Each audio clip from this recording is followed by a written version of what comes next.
produce around 30 million tons of plastic per year, and only half of which is recyclable. That being said, only 10 to 13% is getting recycled. Petroleum-based disposable plastics are difficult to recycle because they require chemicals to be added to them in order to break them down. This limits what can be recycled and also what these recycled plastics can be used for. For those of you who don't know, single-use plastics are intended to be only used once and then thrown away immediately after. This includes plastic bags, styrofoam, plastic forks and knives, and so on. The most commonly found single-use plastics in our world today are cigarette butts, plastic bottles, bottle caps, and food packaging. This poses a threat to our environment because these items are accumulating in our landfills, oceans, and waterways, contaminating our environment.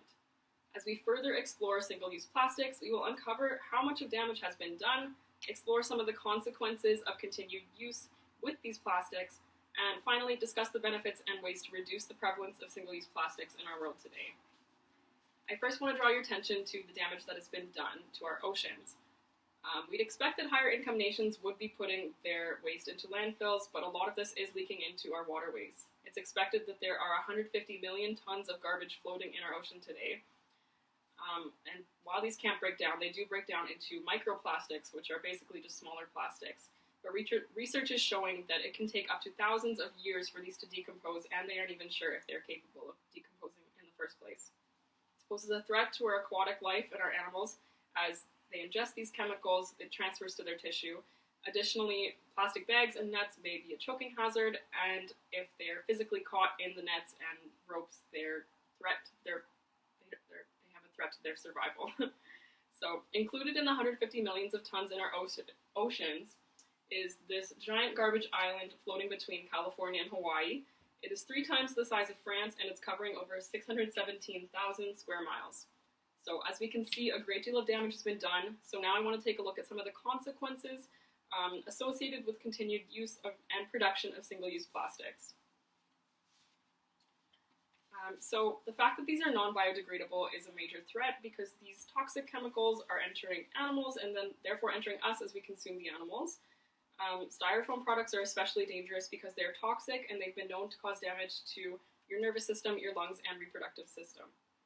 It's also endangering our food supply. We are already concerned that we're not going to be able to provide for generations in the future with our food and water. So as we continue to add pollutants to the water, this is only going to raise concerns even further. And lastly, production of single-use plastics is accelerating climate change by putting CO2 in our atmosphere. Expanding plastic productions are happening worldwide, and they're raising greenhouse gases. The Guardian is suggesting that by 2050, that plastic production is going to be responsible for 13% of the total carbon budget, equivalent to 615 coal-fired power plants, which is quite substantial. So as we can see, there's many downfalls to this continued production of this type of plastic. So now I want to turn your attention to the benefits and reasons that we should turn away from using single-use plastics. First of all, it's going to be putting more money in your pockets. I want you to consider how many times you've purchased a bottle like this to get water or a soft drink. It's probably a lot, and over your lifetime it's going to accumulate and it's going to have to go somewhere.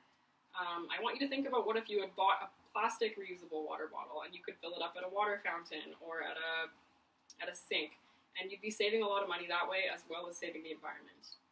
Also, considering future generations, if we want to be living sustainably, we want to be considering them and what effects our actions today are going to have on that generation. As well as the number of alternatives that are coming out. There's reusable shopping bags, there's plastic water bottles, you can take Tupperwares to restaurants instead of taking away styrofoam containers. You can take your own coffee mugs to Starbucks, you can buy in bulk to avoid excess packaging. There's all kinds of ways that you can stay informed and learn about ways that'll work for you in your life in reducing this plastic. So now that we've brought this full circle, as we've seen the damage and consequences and finally the benefits and some of the ways that we can do this at home to help reduce things, I hope you're thinking of ways that you can slowly reduce your impact and reduce the ways that you're using plastic in your daily lives. So the widespread use of plastics has become a great concern among environmentalists and the Canadian government recently, and I think that's why this topic is so important to be sharing among everybody because it affects everyone and it's going to affect all our future generations. If we hope to see a better future for ourselves, our animals, and our planet, we must be more conscious in our purchases and our daily lives. I want to thank you all for your time, and I hope that you can take the time to evaluate what you can do to make the earth a little greener.